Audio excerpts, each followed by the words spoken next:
Hi friends, welcome to Kousi recipes. இப்போ நாம் பார்த்துட்ருக்கிறது திருநெல்வேலிக்கு தான் நம்ம போயிட்டுருக்குறோம். திருநெல்வேலியில் இருக்கிற நெல்லையப்பர் கோயிலுக்கு தான் போயிட்டுருக்கோம். அந்த கோயில் எப்படி உருவானதுன்னா, நெல்லையப்பர் கோயில், அதாவது அங்கே திருநெல்வேலியில் அப்போ ஒரு பெரிய மகாராஜா ஆண்டு வந்துட்டு இருந்தார்.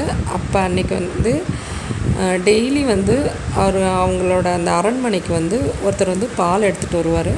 அப்போ அந்த பாலை எடுத்துகிட்டு வர்றப்ப ஒரு 4-5 நாளாக அந்த பால் ஒரு காலில் அடிபட்டு அந்த பாலெல்லாம் அந்த கல்லில் ஊற்றிடுது.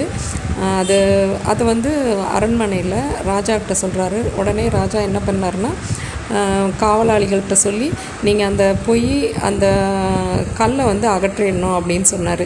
உடனே அந்த கல்லை எடுக்கிறதுக்காக அந்த காவலாளிகள்லாம் அந்த கல்லை வெட்ட போனாங்க. அப்போ அந்த கல்லுலேருந்து ரத்தம் வழிய ஆரம்பிச்சிருச்சு. அது வெளியில் எடுத்து பார்க்குறாங்க. அதை பார்த்தா சிவலிங்கமாக உருவாச்சு. உடனே அந்த மகாராஜா அந்த லிங்கத்தை வச்சு கோயில் கட்ட ஆரம்பிச்சிட்டாரு. இங்கே அருள்பாலிக்கும் சிவன் நெல்லையப்பராகவும், அம்மன் திரு காந்திமதி அம்மாவாகவும் திகழ்கின்றாங்க. இங்கே ரொம்ப நல்லாயிருக்கு பார்க்கவே. நந்தி ரொம்ப அழகாக கட்டியிருக்கிறாங்க. ரொம்ப நல்லா இருக்குது பார்க்க.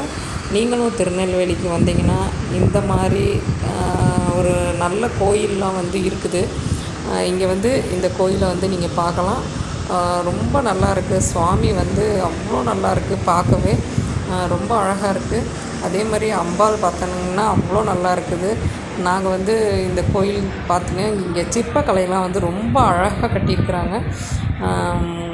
அந்த இதில் மரத்துலேயே கட்டியிருக்கிறாங்க. ரொம்ப நல்லாயிருக்கு.